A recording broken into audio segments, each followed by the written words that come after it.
Bapak Ibu, saudara-saudara yang terkasih, kaum muda dan anak-anak, Shalom. Shalom. Baik Bapak dan Ibu, saya ingin menyampaikan apa yang dikatakan oleh Santo Agustinus. Agustinus dia pernah mengatakan, air, api, banjir, dan bencana itu masih dapat dilawan oleh kekuatan manusia. Tetapi bahwa manusia tidak akan pernah bisa yang dikatakan melawan kematian. Bahkan seorang raja Prancis ketika dia akan mati, dia kumpulkan saudara-saudaranya dan dia katakan, memang aku memiliki kekuasaan yang besar. Memang aku memiliki kekayaan yang besar. Tetapi bahwa aku tidak akan pernah bisa menunda kematianku walau hanya 1 detik saja. Bahkan ada seorang kudus yang pernah mengatakan, setiap derap langkah kehidupan manusia ke depannya itu adalah mengarahkan kita pada kematian. Nah, Bapak dan Ibu serta saudara-saudara yang terkasih, tadi apa yang disampaikan oleh Agustinus mau mengingatkan kepada diri kita bahwa di dalam kehidupan itu kepastian itu hanya satu. Adalah apa? Manusia pasti akan lahir, tetapi manusia pada suatu saat nanti pasti akan mati. Maka ketika kita menyaksikan seorang ibu yang melahirkan anaknya, ketika anak itu lahir ke dunia, kita tidak akan pernah tahu nanti anak itu akan jadi orang kaya atau orang miskin. Anak itu akan menjadi orang pintar atau orang bodoh. Anak itu akan menjadi orang baik atau orang jahat. Tetapi ketika anak itu lahir, kita yang terpikirkan dalam diri kita akan mengatakan, hari ini kamu lahir. Tetapi suatu saat nanti pasti kamu akan mengalami kematian. Itu adalah kepastian. Yang lain dalam hidup tidak ada yang pasti. Saya jadi pastor itu bukan panggilan menurut saya. Saya dulu masuk seminar itu sebenarnya hanya coba-coba. Ya pengen tahu hidup di seminar itu seperti apa. Ya akhirnya saya coba-coba karena cita-cita saya dulu sebenarnya SD itu pengen jadi tentara. Ya karena tentara saya melihat kalau sudah pakai pakaian dinas bawa motor gede, wah kayaknya gagah. Ternyata bahwa itu tidak jadi. SMP saya pengen jadi polisi. Ternyata bahwa itu tidak jadi. Malah sekarang saya jadi tentara dan polisinya Kristus jadi imam. Tidak terasa dengan coba-coba ini, Desember saya sudah baru masuk usia tabisan 17 tahun. Ya, itu saya katakan semuanya tidak ada yang pasti. Nah kalau saya mengatakan segala sesuatu yang itu adalah tidak pasti, maka tadi bacaan pertama ya kitab Pengkhotbah mengajak kita adalah untuk dalam kehidupan itu bijaksana. Ya saya suka senang dengan moto-moto dari rokok. Kalau Ji Samsu itu mengatakan jiwaku sampai surga. Ya, tapi kalau yang ngerokoknya Jarum Super ini bahaya. Karena Jarum Super itu jarang di rumah, sering pergi. Tapi ada moto rokok yang menurut saya cukup menarik itu Sampurnamil. Sampurnamil itu dia mengatakan semboyannya, menjadi tua itu adalah biasa, tetapi menjadi bijaksana itu adalah pilihan. Ya, maka kitab Pengkhotbah hari ini mengingatkan kita supaya kita bijaksana di dalam kehidupan. Maka tadi kitab Pengkhotbah mengkritik, boleh dikatakan memberikan kritikan yang keras kepada jemaatnya yang tidak memiliki orientasi hidup yang tertuju kepada Allah. Karena apa? Karena tidak memiliki orientasi, maka hidup mereka itu berada pada jalan yang keliru. Akhirnya apa yang mereka lakukan itu adalah akan menemukan kesia-siaan. Itu kitab Pengkhotbah tadi mengatakan. Nah, Injil pada hari ini juga mengingatkan kita betapa pentingnya bahwa kita bijaksana terhadap anugerah yang sudah Tuhan berikan kepada diri kita, berkat. Khususnya adalah apa? Materi. Khususnya adalah kekayaan yang kita miliki. Ya. Nah, bagaimana harta kekayaan itu harus dipergunakan dengan sebaik-baiknya. Bagaimana di dalam Injil pada hari ini juga Yesus mau mengingatkan kepada diri kita yang dijadikan jaminan keselamatan bagi diri kita adalah bukan materi, bukan kekayaan, bukan harta benda. Bukan. Karena itu semuanya ketika kita mati itu akan kita tinggalkan. Bapak dan Ibu sekarang punya berapa mobil? Punya Alphard, punya Fortuner, punya Harrier, punya apa? Tapi nanti Bapak dan Ibu mati itu dibawanya boro-boro dibawa pakai Avanza.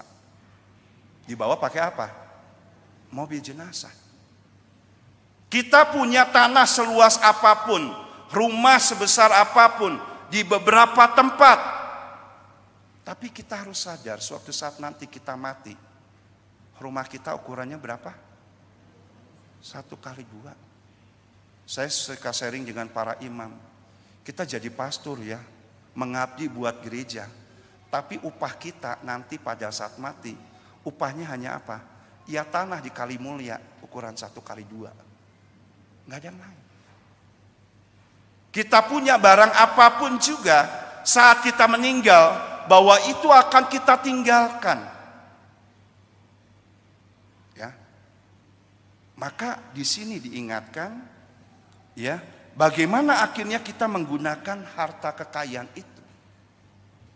Ya, bagaimana akhirnya kita diminta dalam lewat Injil hari ini adalah bukan kaya harta duniawi, tapi kita diminta untuk kaya dalam hal adalah apa? Ya kaya di hadapan Tuhan. Nah, kaya di hadapan Allah itu berarti bagaimana kita berani menemukan sesuatu yang lebih penting daripada memperoleh, daripada mengumpulkan. Ini ada budaya orang seringkali banyak mengumpulkan tapi tidak pernah menikmati.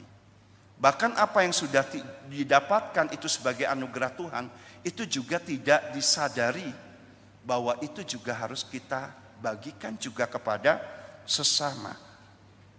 Suatu yang lebih penting itu adalah apa? Dalam hidup betapa pentingnya kita memberi. Jadi bahwa kaya di hadapan Allah itu berarti bagaimana kita diajak untuk banyak memberi daripada menerima. Dan hal itu juga berarti bahwa barang yang kita miliki sadar bahwa itu bukan sepenuhnya milik kita. Apa yang kita anggap sebagai milik atau kepunyaan itu tidak lain kita sadari itu adalah pemberian. Bahwa itu adalah hadiah yang sebenarnya dipercayakan kepada kita untuk jangka waktu tertentu. Tetapi sesudah jangka waktu tertentu itu kita juga mesti sadar kita akan mempertanggungjawabkan kembali penggunaan barang-barang itu kepada sang pemiliknya. Ya, kita pergunakan itu dengan sebaik-baiknya. Ya, jangan kita anggap kekayaan itu adalah sebagai sesuatu yang utama yang menyelamatkan, tidak. Jangan menyesal. Ini saya katakan jeleknya orang Katolik. Ya, masa hidup nggak pernah baca kitab suci.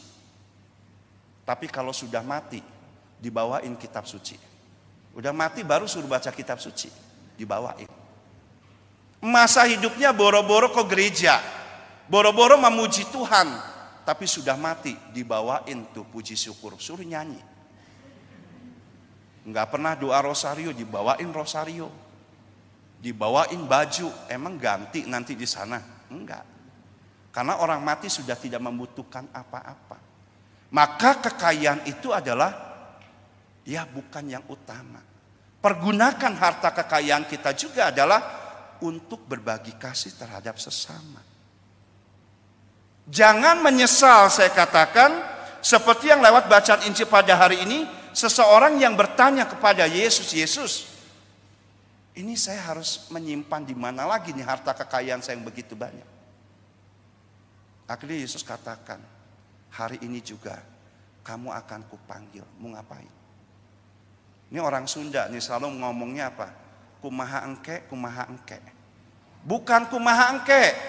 Tapi yang terpenting itu adalah apa? Engke na kumaha.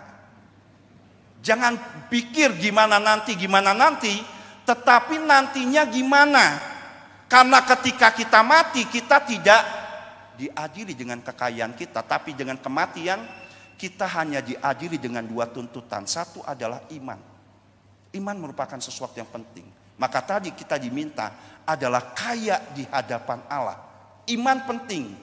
Maka seorang filsuf dari Prancis, John Locke, mengatakan, hidup kita ibarat seperti kita duduk di meja judi dan kita ditantang Tuhan itu ada atau tidak. Tetapi John Locke katakan, pilihlah bahwa Tuhan itu adalah ada. Maka ketika nanti kamu mati dan dibuktikan Tuhan ada, kamu selamat. Tetapi ketika nanti kamu mati dan dibuktikan bahwa Tuhan tidak ada, itu tidak ada konsekuensi apapun bagi diri kita. Iman yang harus menjadi yang utama. Yang kedua, bahwa kita akan dituntut dengan apa? Perbuatan, tindakan kasih kita. Nah, apakah kita sudah melakukan hal itu? Jangan seperti yang dikatakan oleh kitab pengkhotbah, kita berbuat yang sia-sia. Jangan pernah menyesal kemudian. Ya, kalau sudah menyesal kemudian itu tidak ada gunanya. Maka ada cerita anak muda itu kerjanya mabuk-mabukan, pesta pora melulu. Dan akhirnya Tuhan tegur anak muda itu, hai anak muda, kok kamu hidup seperti itu terus? Dia katakan, kapan kamu akan berbicara dan bercakap-cakap dengan aku, kata Tuhan. Anak muda itu mengatakan apa? Maaf Tuhan, saya nggak ada waktu. Kedua kali anak muda itu ditegur oleh Tuhan lagi. Anak muda itu mengatakan apa? Maaf Tuhan, saya tidak ada waktu. 3 kali Tuhan tegur anak muda itu, tetap anak muda itu mengatakan maaf Tuhan, saya tidak ada waktu. Akhirnya anak muda itu mati kecelakaan di jalan. Dan ketika mati dia harus antri masuk pintu sorga. Setelah di depan pintu sorga, akhirnya dia ketemu dengan Tuhan. Dia katakan, Tuhan, boleh nggak saya masuk ke sana? Akhirnya Tuhan mengatakan, tunggu dulu, kamu jangan seenaknya masuk sana. Siapa nama kamu? Dia sebutin namanya. Akhirnya Tuhan ambil buku harian manusia. Dibuka dari halaman pertama sampai dan halaman terakhir. Dan akhirnya Tuhan tutup. Dan akhirnya Tuhan katakan pada anak muda itu, maaf anak muda, kamu tidak bisa masuk ke tempat ini. Akhirnya anak muda itu dengan sedih dia mengatakan, Tuhan, kenapa saya tidak boleh masuk ke tempat itu? Akhirnya Tuhan katakan, karena nama kamu tidak tercatat di dalam buku harian ini. Dan akhirnya anak muda itu dengan sedih dia mengatakan, Tuhan, kenapa kamu tidak mencatatkan namaku di dalam buku harian ini? Akhirnya Tuhan dengan enteng dia katakan, maaf anak muda, aku tidak ada waktu untuk mencatatkan namamu dalam buku harian ini. Ya, kita jangan sia-siakan hidup kita. Ya, pada saat ini. Maka bacaan kedua, tadi Paulus mengingatkan kepada diri kita betapa pentingnya pertobatan. Tidak ada manusia yang suci. Manusia punya kelemahan, manusia punya kekurangan, tetapi bahwa kita diajak untuk membangun pertobatan. Bertobat artian tadi juga Paulus mengingatkan bagaimana kita tidak boleh tamak dengan harta kekayaan, bagaimana kita tidak boleh rakus dengan kekayaan kita. Nah, ini saatnya kita diingatkan, mari kita membangun pertobatan. Jangan kita sia-siakan sehingga nanti mati baru kita menyesal. Belajarlah dari tokoh yang ada di sini, ya. Santo Antonius, gereja ini berlindung juga atas nama Santo Fransiskus Assisi. Khususnya Santo Fransiskus Assisi, ketika dia menghadapi kematian, dia tidak menangis, dia tidak bersedih. Tetapi ketika kematian akan datang, Fransiskus mengajak kepada para pengikutnya, dia katakan, mari kita bernyanyi. Mari kita bersorak-sorai, karena sebentar lagi kematianku akan tiba. Salah satu pengikutnya Bruder Elias mengatakan, Bapak Fransiskus, kenapa ketika kamu mau mati, engkau tidak mengajak kami bersedih dan berduka, tapi engkau mengajak kami bergembira. Hanya satu patah kata yang dikatakan oleh Fransiskus Assisi, tidak ada waktu bagi aku untuk menangisi kematian. Karena kematian itu adalah merupakan yang aku tunggu selama ini, karena dengan kematian itu, aku akan bersama dengan Tuhan. Nah, saudara-saudara yang terkasih, mari hiduplah dalam kebijaksanaan. Dengan kebijaksanaan itu jadikanlah Allah menjadi sesuatu yang utama di dalam diri kita. Mari kita bersyukur atas rezeki yang sudah kita berikan, dan mari itu kita pergunakan dengan sebaik-baiknya, termasuk bagaimana kita pun juga mau memberi adalah untuk kebaikan banyak orang. Tuhan memberkati kita.